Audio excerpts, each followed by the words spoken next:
இன்றைக்கான mini black பார்க்கலாமா? பிள்ளைங்க ஸ்கூலுக்கு ஃபஸ்ட் டைமாக வேஃபல் கேட்டிருந்தாங்க. வீட்லேயே ப்ரீமிக்ஸ் பவுடர் ரெடி பண்ணி வச்சதுனால காலையில் 10 நிமிஷத்தில் லஞ்ச் பாக்ஸ் பேக் பண்ணிட்டேன். வேஃபல் கிறிஸ்பியாக இருக்குமா அப்படின்னு கேட்டிருந்தீங்க. முன்னாடிலாம் எனக்கும் தெரியாது. இப்போ கொஞ்ச நாளாக தான் செஞ்சிட்ருக்கேன்னா நானும் அப்படி தான் நினச்சேன். பிள்ளைங்க தான் சொன்னாங்க வேஃபல்ஸ் தான் கிறிஸ்பியாக இருக்கும், வேஃபல் பேன் கேக் மாதிரி இருக்கும்னு.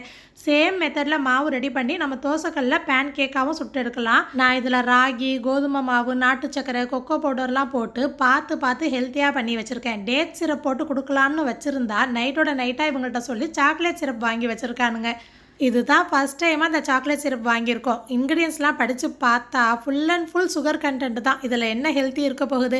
ஃபஸ்ட் டைமாக கேட்டுட்டாங்க, இவங்களும் வாங்கிட்டு வந்துட்டாங்களா, சரின்னு போட்டு கொடுத்துருக்கேன். எப்படியாச்சும் அதுலேருந்து மைண்டை டைவர்ட் பண்ணி விடணும். நமக்கு இந்த வேஃபல்லாம் செட் ஆகாதுப்பா. நான் உளுந்து மிக்ஸ் பவுடர் ரெடி பண்ணி வச்சுருக்கேன். என் ஒருத்திக்கு தாங்கிறதுனால 1 கிளாஸ் தண்ணி, 2 டேபிள் ஸ்பூன் பவுடரை கட்டி இல்லாமல் நல்லா மிக்ஸ் பண்ணிவிட்டு ஸ்டவ்வில் வச்சு 5 நிமிஷம் கிண்டும் போது இறுகி வரும். இறுகி வந்ததுக்கப்புறம் கைவிடாமல் கிண்டணும், இல்லைனா அடிப்பிடிக்க ஆரம்பிச்சிடும்.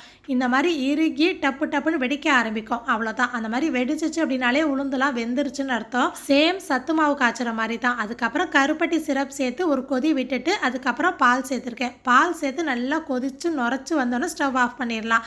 இதுவே தேங்காய் பால் சேர்க்குறதா இருந்தால் ஸ்டவ்லேருந்து இறக்கிட்டு கொஞ்சம் கொதி அடங்கினதுக்கப்புறம் தேங்காய் பால் சேர்த்துக்கலாம். இந்த 2 ப்ரீமிக்ஸ் பவுடர் அதோட இன்னும் ஹெல்த்தியான ப்ரிப்பரேஷன் ரீசெண்டாக போட்ட லாங் வீடியோவில் இருக்குது. வேணும்னா செக் பண்ணி பாருங்கள். இந்த ஷார்ட்ஸோட டைட்டிலுக்கு மேலே நான் லிங்க்கை டேக் பண்ணியிருக்கேன். மதியான சாப்பாடு வழக்கமாக செய்கிறதுல ஒன்று. அதை அப்படியே செஞ்சுக்கிட்டு ஒரு முக்கியமான விஷயம் பற்றி டிஸ்கஸ் பண்ணலாமா? தங்கத்தோட விலை எங்கே போய் நிற்கிதுன்னு பார்த்தீங்களா? ராக்கெட் வேகத்தில் போயிட்டுருக்கு. எப்படி இருந்தாலும் வாங்குறவங்க வாங்கிட்டு தான் இருக்கிறாங்க. இன்னொரு பக்கம் வாங்கலாமா வேணாமா, விலை குறையுமான்னு வெயிட்டிங்கில் நிற்கிறோம். இன்னொரு பக்கம் இருக்கிறத பாதுகாத்து வச்சுப்போம். இதை பற்றி நம்மளும் சேர்ந்து பேசினா என்கிட்ட ஒரு சில பேர் சொல்கிறாங்க, உங்களுக்குலாம் என்னப்பா, அதான் 3 பேரும் பசங்க இருக்கிறாங்க, தங்கம் ஏறினா என்ன இறங்கினா என்ன அப்படின்னா எனக்கு ஒன்றும் புரியல.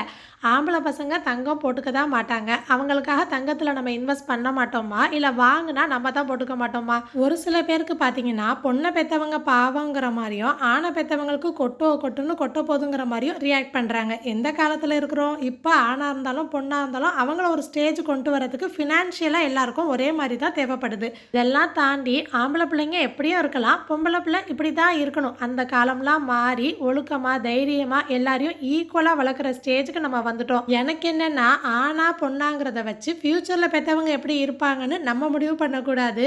நிறைய மாற்றம் வருது. அது எல்லாருக்குமே நல்லதாக அமையணும். அவ்வளோதான். கரெக்டானு சொல்லுங்கள். இதை பற்றி உங்கள் கருத்து என்னன்னு கண்டிப்பாக கமெண்ட்டில் ஷேர் பண்ணுங்கள். இந்த ஷார்ட்ஸ் பார்த்தவங்களுக்கு தேங்க்யூ.